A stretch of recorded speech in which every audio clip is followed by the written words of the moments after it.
What is Guantanamo today? It began as a secretive place, isolated from the world, so as to hide the truth of what took place within its walls.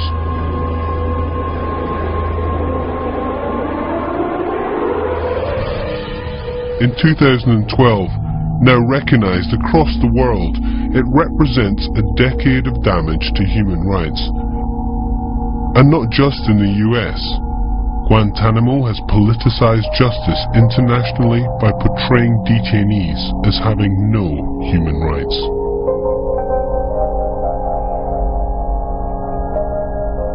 Nearly 5,000 miles away in Mauritania, the family of Guantanamo detainee Mohamedou Ould Slahi wants to know why he has not been sentenced or released. تم اعتقال ابننا في نوفمبر 2001 من قبل السلطات الموريتانية، وتم ترحيله إلى الأردن ثم أفغانستان ومن ثم إلى غوانتانامو. منذ حوالي 11 عام وهو غائب عن العائلة، تعرض لكثير من التعذيب والمشاكل. إنه عار على دولة تدعي الديمقراطية أن تعتقل سجين لأكثر من 10 سنوات دون أن تقدمه إلى العدالة أو تطلق سراحه. نحن لا نريد إلا أن يطلق سراح ابننا أو يقدم إلى محكمة مدنية عادلة. There's a number of detainees who the U.S.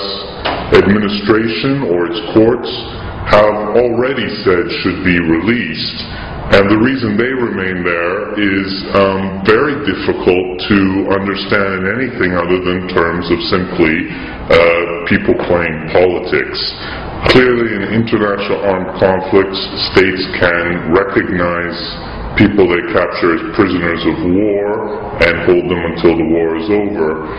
What's happened in this case is the United States has defined for itself a kind of war that would seem to go on everywhere and forever, and then use that concept as the basis to assert the right to indefinitely detain people. Many countries now cite Guantanamo and the example of US counter-terrorism policies to justify their own human rights violations. Mauritania recently adopted new anti-terror laws and have held detainees incommunicado and tortured them to extract confessions.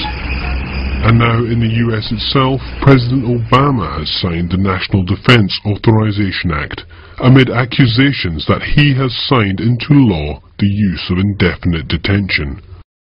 The President responded saying his administration would not authorize indefinite military detention without trial of American citizens, because to do so would break the most important traditions and values of the nation.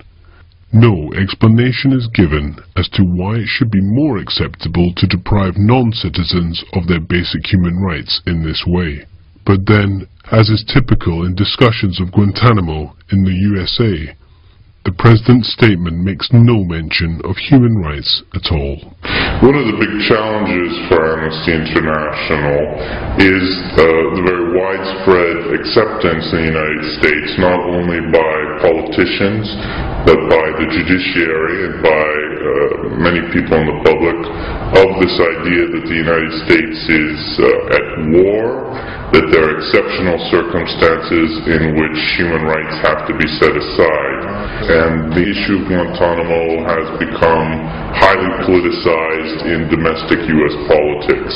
I tell you, as we speak, the threat to our homeland is growing. Looking for reasons why things are happening with Guantanamo, as between Congress, the President, and the courts, does not always yield a rational answer. And all of this is kind of